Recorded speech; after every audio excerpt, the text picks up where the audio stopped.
ओम नमः शिवाय। जैसा कि हम सब जानते हैं, बचपन से ही हमें बोला जाता है कि कभी भी प्रसाद को मना ना करें, प्रसाद को ग्रहण करें। और कहीं आप देखें कि प्रसाद बँट रहा है तो प्रसाद को मांग के खाएं। क्या आप सब जानते हैं इसके पीछे का रहस्य? अगर नहीं तो आज हम इस वीडियो में बात करेंगे कि भगवान का प्रसाद क्यों ग्रहण करना चाहिए।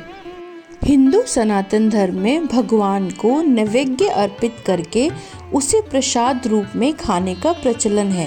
प्रसाद खाने का फायदा नहीं देखा जाता, परंतु कई लोग जानना चाहते होंगे कि आखिर क्या फायदा होगा प्रसाद खाने से। प्रसाद खाने से मन निर्मल होकर चित्त शांत होता है। थोड़ा सा भी प्रसाद हमें तृप्ति देता है। प्रसाद खाने से मन और मस्तिष्क में सकारात्मक भाव निर्मित होते हैं। प्रसाद हमें अपने भगवान इष्ट देव से भी जोड़े रखने का एक तरीका है। प्रसाद हमारे मन में भक्ति और आस्था को भी जन्म देता है।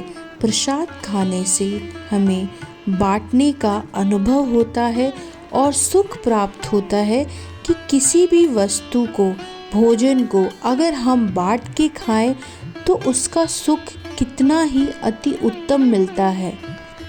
और प्रसाद हजारों प्रकार का होता है जो सेहत संबंधी लाभ भी देता है।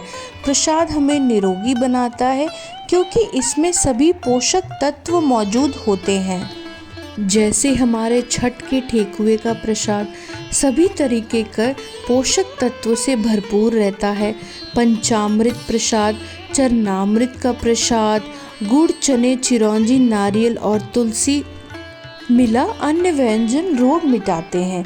और प्रसाद देने के कई और भी फायदे हैं, जैसे कि लगातार प्रसाद वितरण करते रहने से लोगों के मन में आपके प्रति भी सम्मान जागृत होता है, अच्छे भाव उत्पन्न होते हैं।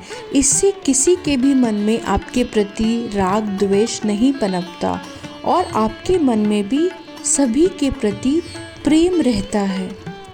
जब हम प्रसाद का वितरण करते हैं तो इसका मतलब है कि हम अपने इष्ट देव भगवान जी को प्रसाद चढ़ा रहे हैं, जिससे हम अपने भगवान से भी जुड़े रहते हैं। लगातार भगवान से जुड़े रहने से चित्त की दशा और दिशा बदल जाती है। इससे दिव्यता का अनुभव होता है और जीवन के संकटों में आत्मबल प्राप्त होता है। देवी और देवता भी संकटों के समय साथ खड़े रहते हैं। श्रीमद् भगवद गीता के अनुसार अंत में हमें उन्हीं देवी देवताओं के स्वर्ग इत्यादि धामों में वास मिलता है, जिनकी हम आराधना करते हैं श्रद्धा पूर्वक और प्रसाद का वितरण करते हैं। इससे एक दूसरे के प्रति प्रेम भाव बढ़ता है। और अगर हम देखें कि कहीं कहीं प्रसाद वितरण हो रहा है और आसपास कुछ ऐसे गरीब लोग हैं जो कि भोजन नहीं कर पा रहे हैं, तो उन गरीब लोगों का भी भला होता है अगर हम प्रसाद का वितरण करते हैं तो।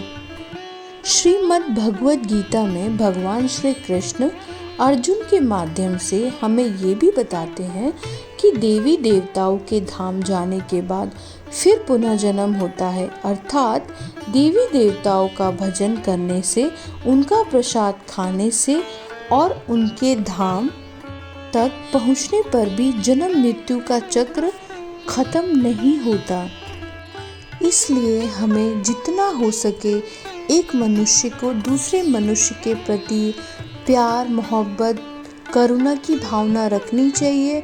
और अगर परमात्मा ने आपको दूसरों से अधिक धनवान बनाया है तो वही धनवान आदमी भगवान को प्रसाद रूपी अनाज समर्पित करे और उसका वितरण करे। इससे जन कल्याण में वृद्धि होती है।